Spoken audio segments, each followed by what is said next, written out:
And I am going, I can't be happy on a day like this.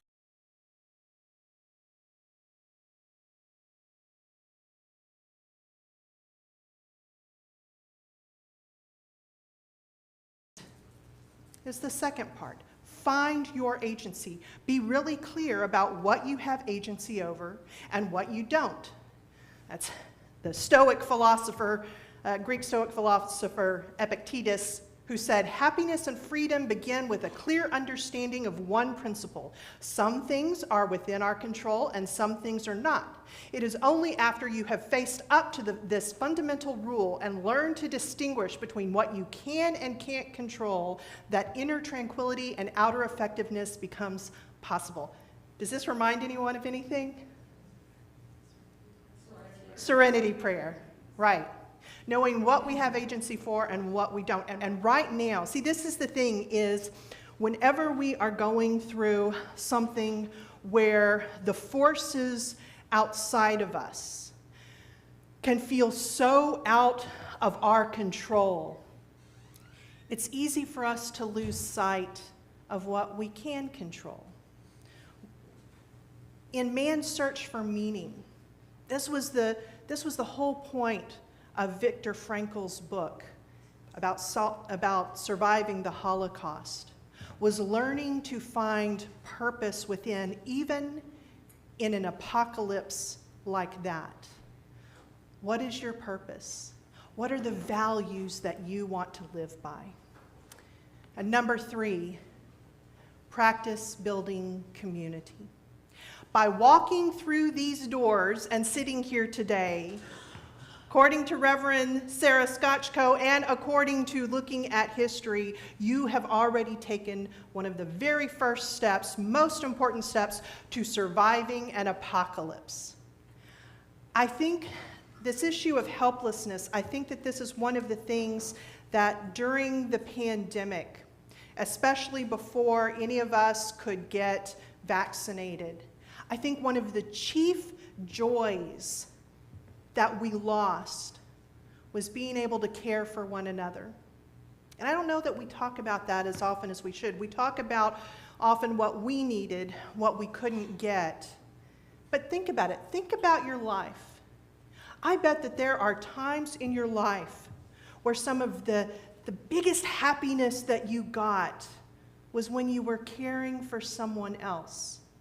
And at first, before we even knew what was happening, we felt like we couldn't do anything. Do you remember that? We felt like we couldn't take anyone food because maybe COVID was in the food. Remember? That was something that we believed at first.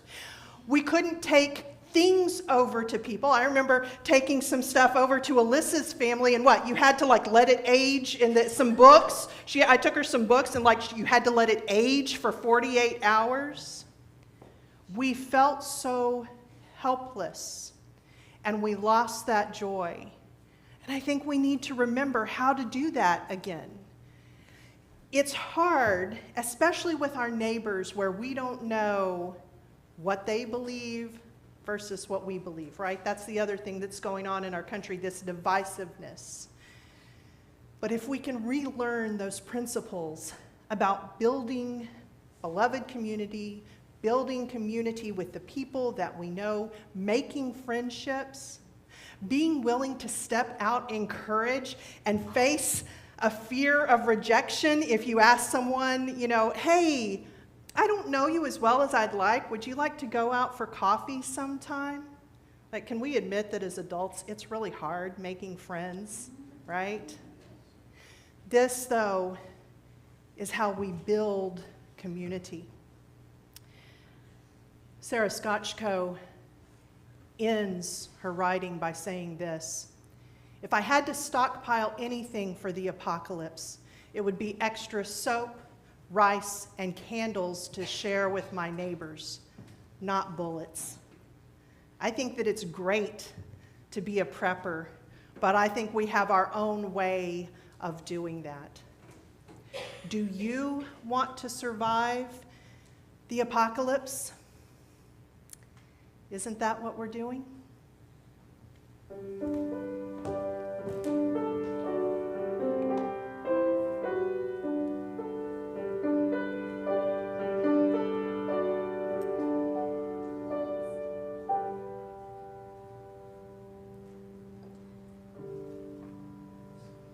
I invite you now to join me in a time of reflection in word and in silence. Make yourself a little bit more comfortable. Try to stop your brain from thinking about the grocery list or whatever else is going on, and give yourself the gift of being right here in this moment. Close your eyes if that helps you to center. This is a poem written by Unitarian Walt Whitman. I saw in Louisiana a live oak growing. I saw in Louisiana a live oak growing. All alone stood it, and the moss hung down from the branches.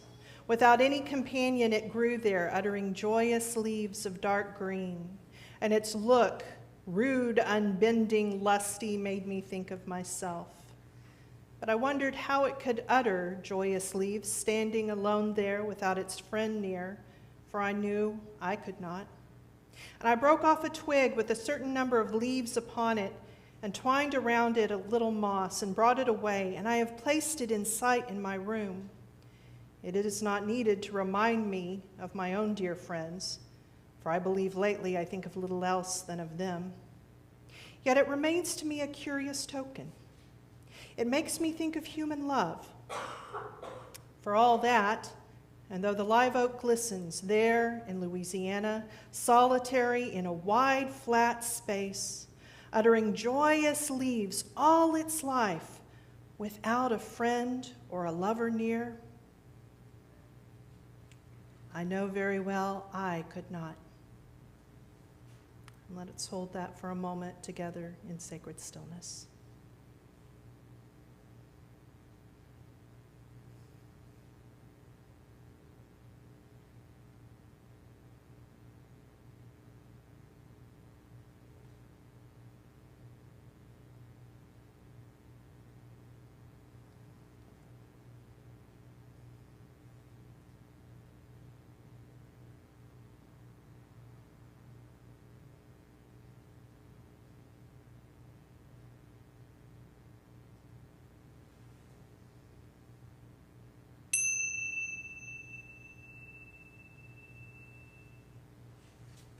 Amen, and blessed be.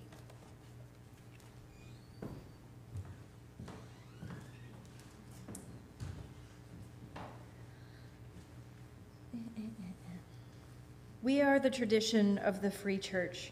Our church and our community outreach are supported not from an outside source, but from within. Generosity, therefore, is one of the spiritual values we recognize as central to our personal and our institutional well-being. We share what is offered every week with an organization that upholds our Unitarian Universalist values. This month, we are helping to empower the dream of Hospice Austin, which provides care for people with life-limiting illnesses and for their families. Services are offered in hospitals, other care facilities, and patients' homes, as well as Hospice Austin's Christopher House. You can find out more at hospiceaustin.org. May an offering be received in gratitude and in love.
just feel moved to say thank you to Reverend Joanna for those words today.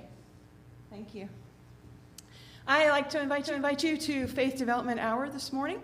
If you are 5 years old or younger, you will be in the nursery with Miss Harmony, bowling over our fears by bowling down Ghost. If we are between, first grade through fifth grade, you will be with Gabe and Carl, where you will be also talking about courage and how we bring courage into our lives. Our teens will be with Cindy, where there may be a grizzly bear and a snowboarder involved.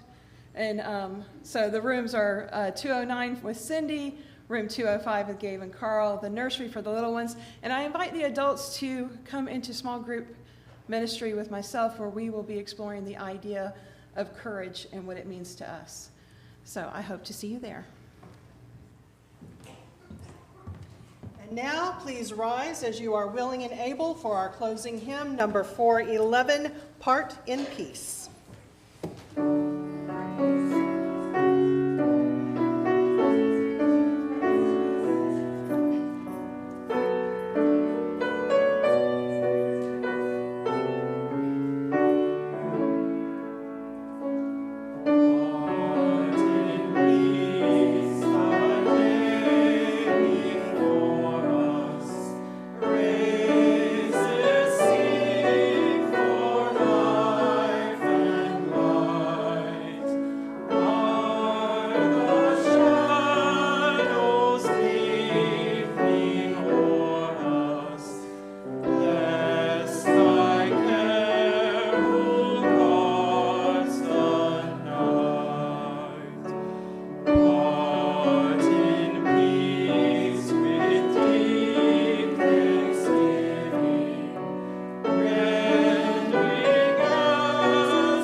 My dad worked in sales, and I remember one of the things that used to just drive him crazy was that when a business was going through a hard time, that's when they would start laying off the salespeople, and he'd say, "Do they not know how to recover from this?"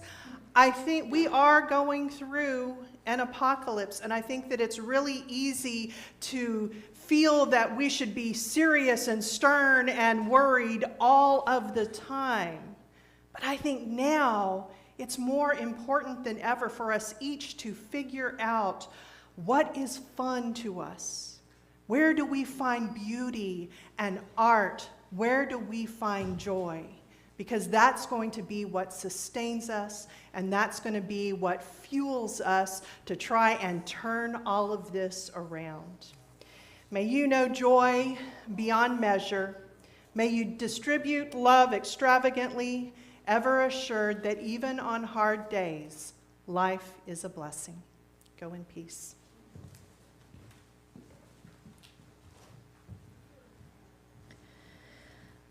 Let us say these words to each other as we extinguish the chalice. We extinguish this chalice flame, daring to carry forward the vision of this free faith, that freedom, reason, and justice will one day prevail in this nation and across the earth. And now as we depart, we extend and receive the gift of hospitality by taking the first 5 minutes to talk to someone whom we don't know well. Dang. Almost made it to the end, y'all. Our question of the day is, what's your favorite TV series? This is your opportunity to say, I don't really watch TV. May we all know the blessings of friendship and community.